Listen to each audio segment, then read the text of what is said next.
चुनावी साल में दिल्ली को 4500 करोड़ की परियोजनाओं की सौगात। प्रधानमंत्री ने झुग्गी बस्ती वालों को 1675 फ्लैट्स की सौंपी चाबी। सावरकर के नाम पर कॉलेज की भी रखी आधारशिला। झुग्गी बस्ती वालों को चाबी सौंपने से पहले पीएम मोदी ने नए फ्लैट्स का किया निरीक्षण। लाभार्थियों और उनके बच्चों से की मुलाकात।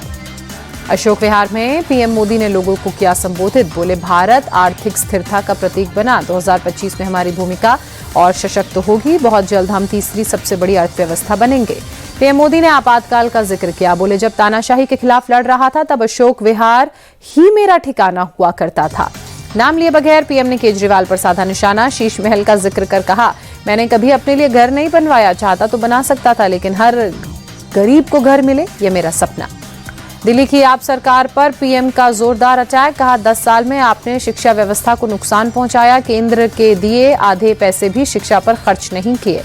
पीएम ने कहा, कट्टर बेईमान लोगों ने दिल्ली को आपदा में धकेला। यहां हर चीज में घोटाला। इन लोगों ने शिक्षा और स्वास्थ्य में भी किया घोटाला। पीएम ने कहा, ये लोग दिल्ली पर आपदा बनकर टूट पड़े। एक तो चोरी, ऊपर से सीना जोरी, खुलेआम भ्रष्टाचार कर रहे हैं ये लोग। पीएम ने आप सरकार को आपदा सरकार बताया। कहा, आपदा सरकार ने दिल्ली का विकास रोका। पूरी दिल्ली में एक ही गूंज, आपदा नहीं सहेंगे, बदल कर रहेंगे। पीएम ने कहा, दिल्ली की आप सरकार के पास कोई विजन नहीं। अब मतदाताओं ने दिल्ली को आपदा मुक्त करने का संकल्प लिया।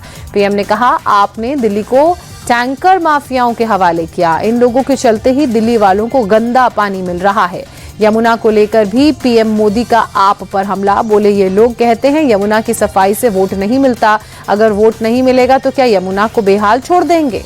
दिल्ली चुनाव में ना बटेंगे ना कटेंगे के नारे की एंट्री। बीजेपी नेता आरपी सिंह ने सीएम योगी की तस्वीर के साथ लगाए पोस्टर। दिल्ली में मंदिर तोड़ने पर विवाद छिड़ा। एलजी सचिवालय ने पुराने दस्तावेज जारी किए। कहा, केजरीवाल ने 9 मंदिर तोड़ने की सिफारिश की थी।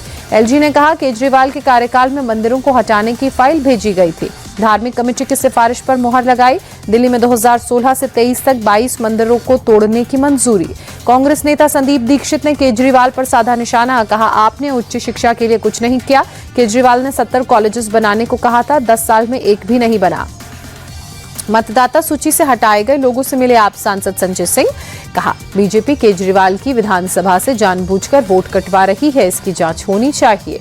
पीएम मोदी ने बरकरार रखी अजमेर शरीफ दरगाह में चादर भेजने की परंपरा। गरीब नवाज हजरत ख्वाजा मोइनुद्दीन चिश्ती के 813वें उर्स के मौके पर भेजी पीली चादर। केंद्रीय अल्पसंख्यक कार्य मंत्री किरण रिजिजू 4 जनवरी को अजमेर शरीफ दरगाह चढ़ाएंगे चादर। अजमेर दरगाह के खादिम हाजी सलमान चिश्ती ने किया स्वागत। दिल्ली में निजामुद्दीन दरगाह पहुंचे केंद्रीय मंत्री किरण रिजिजू। पीएम मोदी से मिली चादर के साथ की जियारत। निजामुद्दीन के बाद अजमेर दरगाह जाएगी चादर। अजमेर शरीफ चादर भेजने के बाद पीएम मोदी का ट्वीट। बोले, सभी को ख्वाजा के उर्स की हार्दिक शुभकामनाएं। ये मौका सभी के जीवन में खुशियां और शांति लाए। सपा सांसद बर्क की मुश्किलें बढ़ी। प्रशासन ने तीसरी बार नोटिस भेजा। संतोषजनक जवाब नहीं मिलने पर चल सकता है घर पर बुलडोजर। संभल से सपा सांसद जियाउर रहमान बर्क को हाईकोर्ट से झटका। संभल हिंसा में दर्ज एफआईआर रद्द करने की मांग खारिज, जांच रहेगी जारी। इलाहाबाद हाईकोर्ट ने फिलहाल बर्क की गिरफ्तारी पर लगाई रोक। पुलिस जल्द ही नोटिस जारी कर सांसद को पूछताछ के लिए बुला सकती है। संभल में नई पुलिस चौकी को लेकर झूठे दावे करने वालों पर एफआईआर। वक्फ की जमीन पर पुलिस चौकी बनाने का दावा किया गया था। ओवैसी ने भी वक्फ की जमीन पर चौकी बनाने का दावा किया था। संभल प्रशासन की जांच के बाद दावा झूठा निकला। अज्ञात के खिलाफ मुकदमा दर्ज।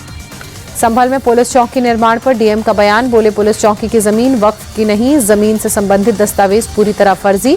चौकी की जमीन पर गलत दावे पर एक्शन होगा।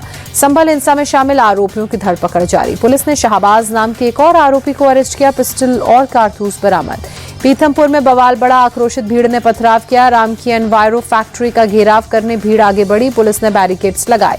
पीथमपुर में यूनियन कार्बाइड फैक्ट्री का जहरीला कचरा जलाने को लेकर विरोध। भोपाल के पीथमपुर शिफ्ट किया गया 337 टन जहरीला कचरा।